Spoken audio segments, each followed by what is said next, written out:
안녕하세요. 저에게는 어린 시누이가 한 명 있었습니다.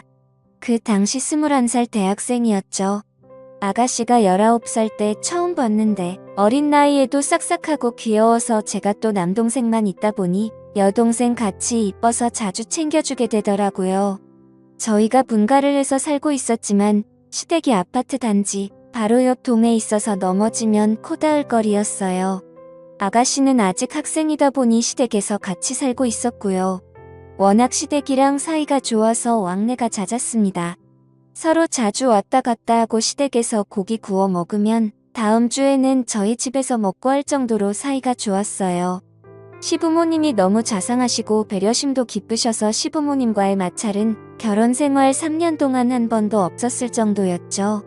시어머니와 시아버지는 재혼이셨는데 시어머니는 초혼이셨어요. 그러니까 시어머니는 남편과 아가씨의 친어머니는 아니셨죠.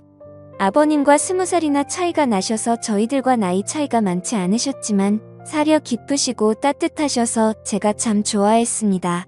그래서 저 퇴근하고 나면 불러서 밥도 같이 먹고 선물도 사주고 그렇게 잘 지내왔는데 아가씨가 대학생이 된 이후로 예전에는 안 하던 행동을 하고 그러는 것 같더군요. 제가 직장 다녀서 퇴근하고 집에 오면 저녁 7시쯤 됐어요. 신랑 퇴근은 더 늦었고요. 그래서 아침부터 저녁 7시까지 저희 집은 빈집이었죠.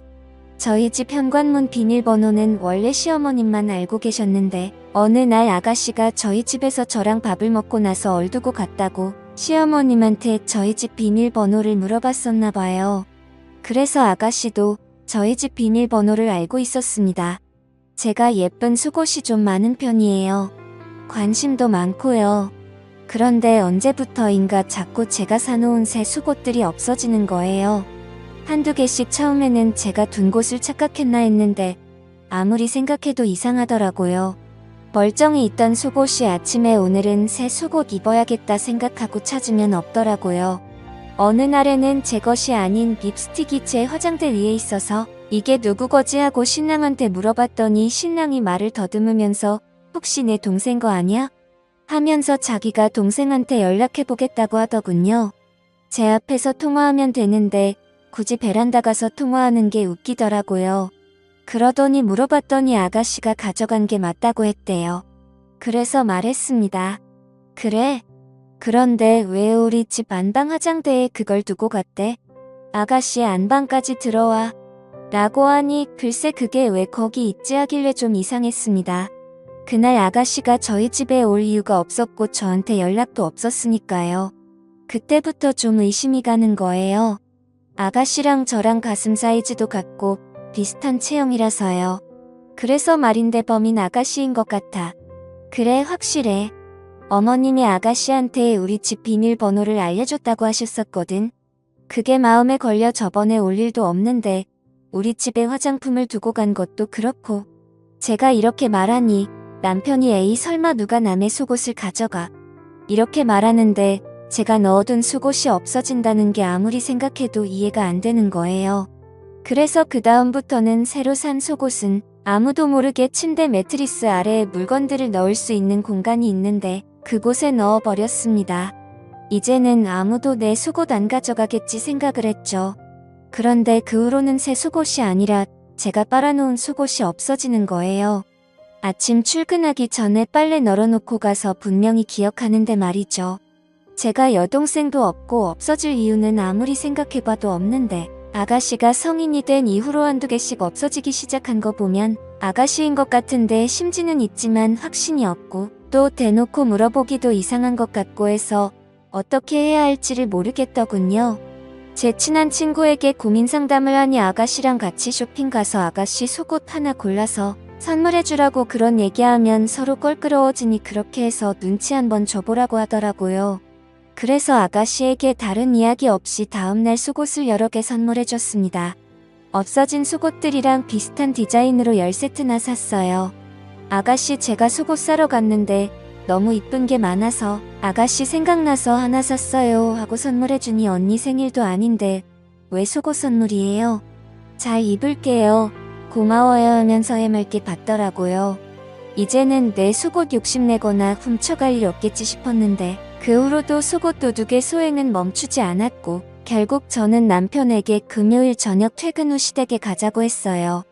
남편은 뭐 그런 일로 시댁까지 가냐고 난감해하더라고요.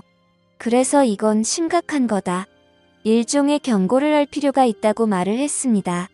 시댁에 가니 마침 아가씨도 안 나가고 집에 있어서 내심 잘됐다 생각이 들었습니다. 어머님께 이렇게 말했어요. 어머님 세상에 어쩌면 좋아요? 우리 아파트에 변태가 사는 것 같아요. 신랑 속옷은 그대로 있는데 제 것만 한두 개씩 없어지는 거 있죠. 얼마 전엔 빨래 널어놓은 것까지 훔쳐갔더라고요. 아무래도 신고해야겠죠. 무서워 죽겠어요. 아가씨나 어머님 같은 거는 없어진 거 없으세요? 조심하세요 하면서 태연하게 조근조근 얘기했네요. 그랬더니 아가씨가 아주 해맑은 표정으로 어머 언니 진짜 대박이다. 그런 변태 도둑 이야기 나도 들어본 것 같아요 라고 하더군요.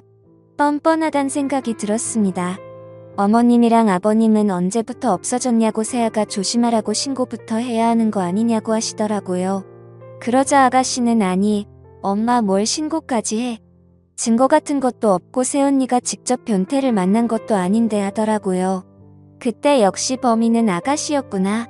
예전에는 마냥 귀엽고 여동생 같아서 잘 챙겨줬었는데 이런 일을 겪고 나니 얼굴을 마주보기도 좀 그렇더라고요.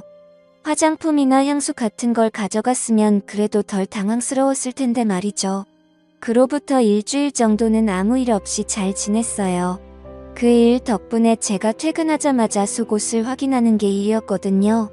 늘 집에 오면 속옷 하나하나 체크하면서 벗었는데 없어진 것도 없고 위치도 그대로라 이제 아가씨가 그러지 않는구나 생각했어요.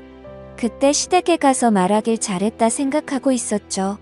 그런데 그 다음 주말에 저 혼자 아기를 데리고 친정에서 하루 자고 밤늦게 우리 집에 도착했었거든요. 월요일 아침에 출근하려고 보니 화장대 화장품들의 위치가 어딘가 좀 낯설게 정돈되어 있는 거예요. 제가 기억력도 좋은 편에다가 정리도 칼같이 하거든요. 얼핏 보면 그대로인 것 같은데 한두 개 위치가 바뀌어 있더라고요. 좀 이상하다 생각하고 출근 준비를 하는데 느낌이 왠지 쎄한 거예요. 그래서 서랍장이랑 화장대를 잘 살펴보면서 혹시 없어진 게 없나 하고 보는데 서랍에 있던 향수 하나랑 얼마 전에 구입한 섀도우가 없어졌더군요. 이전에도 이런 일도 있고 해서 아가씨가 의심이 됐어요. 아가씨가 가져간 향수는 아가씨 나이대에는 전혀 안 어울리는 향이었는데 그걸 왜 가져갔을까 싶기도 했지만요. 진짜 머리가 하루 종일 아프더군요. 혹시 이번에는 화장품을 선물해 줄까 싶어서 일부러 그런 건 아닐까 하는 생각마저도 들었어요. 철없는 나이라지만 이건 더 이상 제가 이해하고 넘길 수 있는 문제가 아닌 것 같더라고요. 친언니 거 가져가는 것도 아니고 피 하나 안 섞인 새언니인데 아무도 없는 저희 집에 와서 제 화장대에 앉아서 이것저것 발라보고 만져보고 그것도 모자라 가져가기까지 하고 상상만 해도 소름이 끼쳤어요. 그런데 문득 집에 남편이 있었는데 그걸 못 봤나 싶더라고요.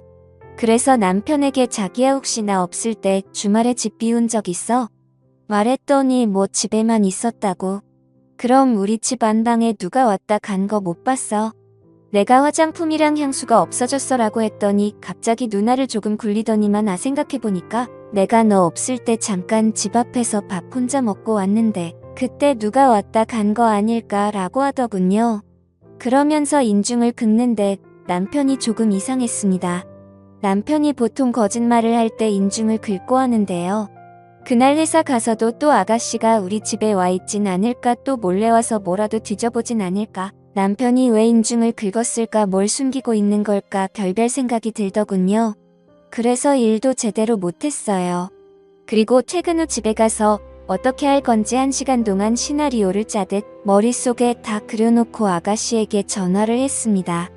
아가씨 지금 집이세요? 하고 물어보니 집이라더군요. 언니 왜요? 라고 묻길래 그냥 뭐 먹고 싶은 거 있냐고 물어봤더니 떡볶이가 먹고 싶다더군요. 그래서 배달 어플로 시댁에 떡볶이를 주문한 후 시댁으로 갔습니다. 시댁에 가서 없어진 제 물건들을 찾으려고 한다고 미리 말하면 아가씨가 제 물건들 다 들고 외출할 거 아니에요. 그럼 저만 이상한 여자 될 것 같아서 그렇게 말하지 않고 시댁에 간 거예요. 시댁에 도착하니 시어머니랑 아가씨가 TV를 보고 있더라고요. 기니 드릴 말씀이 있다고 시어머니님께 말했습니다. 아가씨는 그냥 아무 생각 없이 옆에서 TV만 보고 있었고요. 어머님 이런 얘기 저도 고민 많이 하고 어떻게 얘기 꺼내야 할지 몰라서 한동안 저 혼자 속으로 그리고 있었는데요. 이렇게 말씀드리는 게 최선이라는 결론이 나와서요. 라고 말했습니다.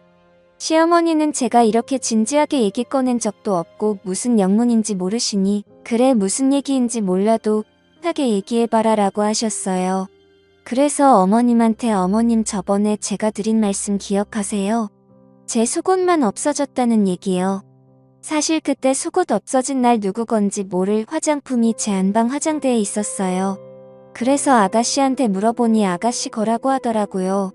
제가 여기까지 말하니까 갑자기 옆에서 TV 보면서 배를 긁던 아가씨가 깜짝 놀라면서 언니 지금 무슨 말씀을 하시는 거예요? 제 화장품이 언니의 안방 화장대에 있었다고요? 라고 하는 겁니다. 그래서 제가 말했습니다. 아가씨가 저희 남편이 전화해서 물어보니 본인 거 맞다고 그날 말씀하셨잖아요 라고 하니 오빠한테 그런 일로 전화 온 적 없는데 무슨 말씀이세요? 라고 하더군요. 그때까지만 해도 아가씨가 범인이라는 확신이 있었던 저는 그때부터 아가씨가 우리 집 물건들을 가져가는 범인인 걸로 알고 있었어요. 그래서 제 딴에는 아가씨한테 직접 말하기 껄끄러운 상황이고 서로 불편해질까 두려웠어요. 그래서 아가씨를 생각해서 서로 안 불편하게 이게 최선의 방법이란 생각으로 이쁜 속옷 직접 골라서 포장해서 선물해 준 거예요. 제가 이렇게 하면 아가씨가 다시는 안 그럴 거라 믿었거든요. 이렇게 말하니 갑자기 아가씨가 폭풍 같은 눈물을 흘리며 지금 무슨 말을 하는 거냐고 본인 진짜 억울하다고 하면서 새언니 진짜 좋게 봤는데 너무하시네요. 누굴 지금 도둑으로 모는 거예요? 나 지금 너무 황당하고 어이없어요. 엄마, 언니 말 믿는 거 아니지? 오빠 데려오세요. 오빠가 그랬다고요? 저 안 그랬어요. 저 진짜 억울해요. 라고 말하면서 난리를 피웠습니다. 이때 아가씨의 행동이 어이가 없더라고요. 얼마 전까지만 해도 이쁘고 마냥 착했던 시누이가 아니더군요. 그동안 내가 얼마나 바보같이 행동했으면 이렇게 나올까 싶고요. 아가씨가 그렇게 말하니 시어머니는 새언니 얘기하고 있는데 무슨 버릇이냐고 가만히 있으라고 말하셨어요. 아가씨, 저는 사실 제가 이렇게 얘기하면 아가씨가 언니 미안하다고 철없는 생각으로 욕심에서 손댄 것 같다고 정말 미안하다고 이렇게 얘기할 줄 알았는데 정말 실망이네요. 아가씨 그렇게 말하시면 저 너무 섭섭해요. 저 나름대로 아가씨 배려한다고 서로 기분 상하지 않게 하려고 얼마나 신경을 썼는데요. 그 말을 듣던 아가씨는 더 큰 소리로 립스틱 내가 립스틱 바르는 거 봤어? 나 립스틱 안 써. 사본 적도 없고 써본 적도 없어. 나는 이렇게 생긴 틴트만 바른단 말이야. 엄마도 알잖아 나 립스틱 안 바르는 거. 라고 말했고 그 말을 듣던 시어머님도 그래? 네가 립스틱을 바르는 거 나도 본 적이 없는데. 라고 남편에게 따져 물었어요. 남편은 끝까지 제가 나한테 분명 나 없을 때 와서 화장품 놓고 갔다고 말했었어. 라고 말했고요. 혼란스럽더라고요. 누구 말을 믿어야 할지. 저는 누구 말을 믿어야 할지 정말 모르겠네요. 한마디 던지고 집에서 나왔습니다. 그렇게 시댁에서 한바탕 하고 집에 오자마자 어찌나 혼란스럽던지 내가 아가씨를 정말 오해했던 건가 싶어 죄책감도 들고 신랑이 설마 거짓말을 했을까 싶어서 머리가 지끈지끈 아팠어요. 남편은 저한테 너무 미안하다고 본인 동생이지만 너무 뻔뻔하다고 그간 얼마나 힘들었냐면서 꼭 껴안아주는데 이 사람을 믿어도 될까 싶더군요. 순간 화장품이 없어졌던 그날 남편이 분명 집에만 있었다고 했다가 아다시 이야기를 하니 집을 비웠었다고 말을 바꾼 게 생각이 나서 찝찝했어요. 당장 번호를 바꾸려다가 뭔가 제대로 증거를 잡아야겠다 싶더라고요. 누가 범인인지 누가 거짓말을 하고 있는지 꼭 알아야겠다는 생각이 들었습니다. 그래서 남편 몰래 안방에 CCTV를 달았습니다. 검색해보니 쿠팡에서 5만원도 안 되는 가격에 좋은 카메라를 팔더라고요. 당일 배송도 되고요. 다음날 총 2개를 구입해서 안방에 1개 그리고 거실에 1개를 설치한 후 보이지 않게 다른 물건들 사이에 숨겨놨어요. 혹시나 눈치챌까 싶어서 남편 동태를 살폈는데 전혀 모르는 눈치더라고요. 며칠 뒤 어머님이 오셔서 단둘이 얘기를 했는데 저한테 당신이 자식 교육 잘못 시켰다며 미안하다 하시더라고요. 아들놈이 거짓말을 했는지 딸애가 거짓말을 했는지 모르겠지만 어쨌든 본인 자식 때문에 마음고생 시켜서 미안하다고 많이 화나고 속상했을 텐데 마음 좀 풀렸냐고 다독여 주시더군요. 그러면서 누가 잘못했던 이번 한 번만 본인 얼굴 봐서 용서해달라고 하시더군요. 다 이유가 있지 않겠냐면서요. 그때 본인 친자식들도 아닌데 이렇게까지 숙여서 말씀하시는 어머님이 참 대단하다 생각이 들더라고요. 저는 네 라고 대답은 하면서도 어림없지라는 생각을 했어요. 어떻게 그냥 덮고 넘어가나요? 이리도 찝찝한데 카메라를 설치한 후 저는 거의 핸드폰 중독자처럼 핸드폰에 설치해 놓은 CCTV 어플만 바라보며 지냈습니다. 제가 생각해도 제 자신이 너무 웃겼어요. 심지어 남편과 밤에 안방에 둘이 누워있는데도 남편 몰래 그 화면을 볼 정도로 중독이 되어 있더라고요. 요즘 CCTV는 기능이 정말 많은데 소리나 움직임을 감지해서 문자를 보내주기도 하고 사람은 아무것도 보지 못하는 어두운 방 안을 환하게 감지해서 보여주기도 해요. 또 소리도 생생하게 들리고 제가 마이크로 소리를 전달할 수도 있더군요. 이제 범인을 잡는 건 시간 문제다 싶었네요. 그런데 일주일이 지나도 2주가 지나도 주말에 제가 친정에 간다며 아이를 데리고 집을 비워도 아무 일도 일어나지 않았습니다. 남편은 제가 친정에 가 있는 동안 정말 집에서 혼자 배달음식 시켜 먹고 자고 TV 보고 뒹굴거리기만 했고 아가씨는 코빼기도 보이지 않았어요. 점점 지루해져서 저도 카메라에 집착하는 게 줄어들더라고요. 그리고 앞으로도 별일 없기를 속으로 얼마나 바랐는지 모릅니다. 그냥 별일 없이 하나의 에피소드로 좀 찝찝하긴 하지만 지나가길 희망했어요. 그러나 한 달 정도가 지난 후 결국 CCTV에 한 여자의 모습이 찍히면서부터 사건의 실마리가 잡히기 시작했습니다. 친정에서 아이를 데리고 놀고 있는데 갑자기 핸드폰 알림이 뜨더라고요. 움직임이랑 소리가 감지됐다고 그래서 바로 거실 CCTV를 켰는데 여자 뒷모습만 보이고 얼굴이 보이지 않았지만 아가씨 같았어요. 그 여자가 안방으로 들어가길래 옳다구나 드디어 걸려들었네 하고 두근거리는 가슴으로 화면을 지켜봤습니다. 그런데 그 장면을 보고 너무나도 충격을 먹었습니다. 그 여자 얼굴이 보이는데 그 여자는 바로 우리 시어머니였습니다. 그 여자가 안방에 들어가 안방 침대에 누워있던 남편에게 다가가더군요. 남편이란 놈은 익숙하다는 듯 두 팔을 벌리며 그 여자를 안았고 차마 입에도 올리기 더러운 짓을 했습니다. 정말 꿈을 꾸는 줄 알았어요. 이게 말이 되는 상황입니까? 현실적으로 가당키나 하나요? 현실을 인정하기 힘들어서 제 뺨을 여러 번 꼬집어보고 때려봤습니다. 하지만 이건 현실이었어요. 둘의 대화는 가관이었어요. 자기야, 내가 물건 가져가지 말라고 했잖아. 그렇게 흔적을 남기면 언제가 들켜? 혜영이 애 진짜 눈치 빠르단 말이야. 내가 얼마나 하루하루 살얼음 같은 줄 알아? 난 씻고 나서 새 속옷 아니면 안 입는 거 알잖아. 그럼 옷을 가져오면 되지. 올 때는 항상 깜빡하더라고. 혜영이 왜 그렇게 눈치가 빨라. 진짜 내 방 뒤질까봐 얼마나 아찔했는지 몰라. 다행히 민정이 의심해서 다행이었지. 그리고 그게 꼭 혜영이 거는 아니잖아. 네가 더 많이 버니까 네가 사준 거나 다름없는 거고 그러니까 걔 거는 다 내 거 아니야. 참자기는 논리적이라니까. 이딴 말을 주고받는데 정말 어이가 없더군요. 저는 마이크를 켜서 큰 소리로 그만해 라고 소리를 질렀어요. 어디선가 제 목소리가 나오는 걸 들었던지 그 두 인간 놀라서는 주변을 두리번거리면서 바라보는데 진짜 우습더군요. 그리고 아가씨에게 방금 내가 본 장면 녹화한 일부를 카톡으로 보냈습니다. 아가씨 난리가 났더군요. 바로 언니네 집으로 갈게요. 언니도 오세요. 라고 하더니 아가씨보다 더 빨리 집에 달려갔습니다. 그러나 이미 우리가 도착했을 때는 집에 아무도 없었어요. 남편 놈한테 전화를 했어요.